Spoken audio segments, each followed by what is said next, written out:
NBA All-Star Dominique Wilkins has always been larger than life, and now he's been immortalized with a statue outside Atlanta's Phillips Arena, home of his former team, the Atlanta Hawks. The NBA great has another team that's also near and dear to his heart, and Dominique Wilkins is joining us this morning to talk a little bit more about that. Dominique, welcome back to Fox Bakersfield. Thanks so much for being with us. Thank you. Appreciate it. Hey, the last time we talked about Mount Rushmore and who would be on your Mount Rushmore in the NBA. You played in an era with some absolute greats, of course, yourself included, an NBA Hall of Famer. You played with Larry Bird, Magic Johnson, of course, Michael Jordan. Today we've got stars like Stephen Curry, LeBron James, Kevin Durant. LeBron James is now 2-4 in the NBA Finals after just losing to the Golden State Warriors. What does that do to his legacy, and does it hurt it? Oh, it doesn't hurt his legacy. LeBron don't have anything to prove to anyone. He's won championships. So, you know, as far as affecting his legacy, I mean, I don't know what that is. I mean, the guy's a great player. Four-time loser, though, in the finals. How many people get to that position where they have a chance to play for championship, you know? Yeah. So I think that's the important issue. But the fact is, he has won. Right. Twice. A couple of championships. So, you know, you can't discount anything he's done. There's a lot of guys who get to a championship that never win. Yeah.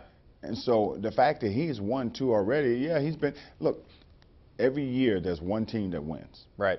Only one. Exactly. There can only be one winner. This year it happened to be the Golden State Warriors, but LeBron don't have anything to prove. You know, this year I kind of thought it might be your Atlanta Hawks. I know you're the VP of basketball operations with the Hawks. They were 60-22 this year, and they were swept out of the conference finals by the Cleveland Cavaliers. Now listen, you played with the Hawks for years and years. I know that bringing a championship to the great city of Atlanta is something that's got to be on your mind throughout the calendar year. What do you guys need to do now to get yourselves over the hump this coming season? And of course, that's something we're hoping we get an opportunity to get to that point. But again, we just got to build on what we did last year. Yeah. Just continue to add pieces that we need to get to that next level. And I thought we added some really nice pieces this summer to our team. I feel real good about our team. Yeah, we're going to miss DeMarre Carroll. I mean, from a defensive principle standpoint, a guy who can knock down open shots, he brings them some toughness. Right. You're going to miss that. But we have some nice pieces to this team that can fill in and really make us a very, very good team. So I feel real good about our chances. Yeah, 60 wins last year, too. Something to be happy with there. Dominique, you know, the last time you were on, we did talk about diabetes. I know it's something that is very important to you. I know you've lost your father and your grandfather, I believe, as well, to this terrible disease. Tell us a little bit about your diagnosis and how it can affect really anyone, an NBA Hall of Famer to just your average Joe Schmo. Anyone can be affected by this terrible disease.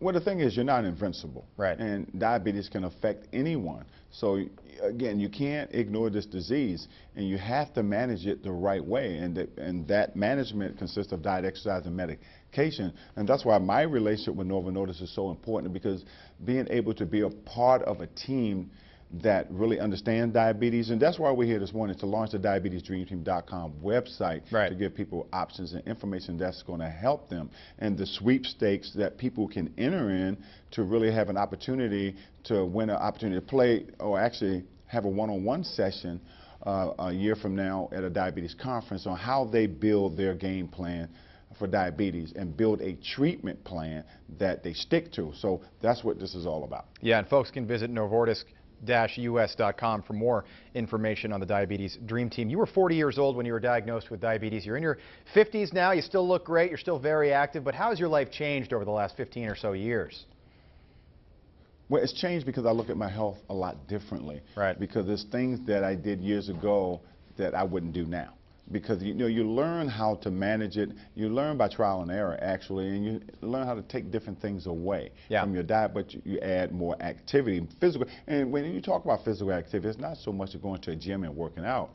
Where your gym is outside your front door. Right. Just get yourself physically moving and be willing to eat the best possible way you can. And that's why this website is so important, the diabetesdreamteam.com website, because it gives all those options on how you deal with diabetes, how you manage it, what type of treatment plan that you can put in your everyday life that works for you and that you can stick to. Because the key is sticking to something that you know is going to work for you down the road. It may not work in the very beginning because it's trial and error, but you got to stick to what your doctor or your physician tells you to do. Dominique, couple quick questions. We got about 15 seconds left here. This one coming from Mark Rogers on our Facebook page. Can you still dunk in your mid-50s?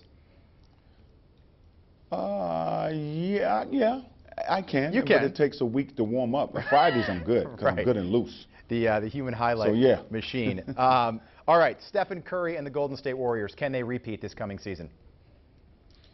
Well, they got to be the favorite because they are the defending champions. Until you dethrone the champions, they are the champs. Quickly, you were honored with a statue outside Phillips Arena. Bill Russell still hasn't gotten a statue outside the Boston Garden. How does it feel to be honored in such a wonderful way? Oh, you know, people say it immortalizes you and puts you in a place that only very few ever get a chance to experience. That's something they can never take away. Yeah, that is Dominique Wilkins, NBA Hall of Famer, joining us this morning. Dominique, we thank you so much for your time. Good luck with the fight. We look forward to speaking with you again very soon, and good luck this coming season with the Atlanta Hawks. Appreciate it. All right, 7:46 is the time. Aaron is with us. He's got to check on that forecast. Aaron, what's going on? Man, he's my first player every time an NBA Jam. You ever play that? Oh, of course. Aaron, you know Dominique what he Wilkins. could do out there, by the way, an NBA Jam? He could make it rain. He always make it rain.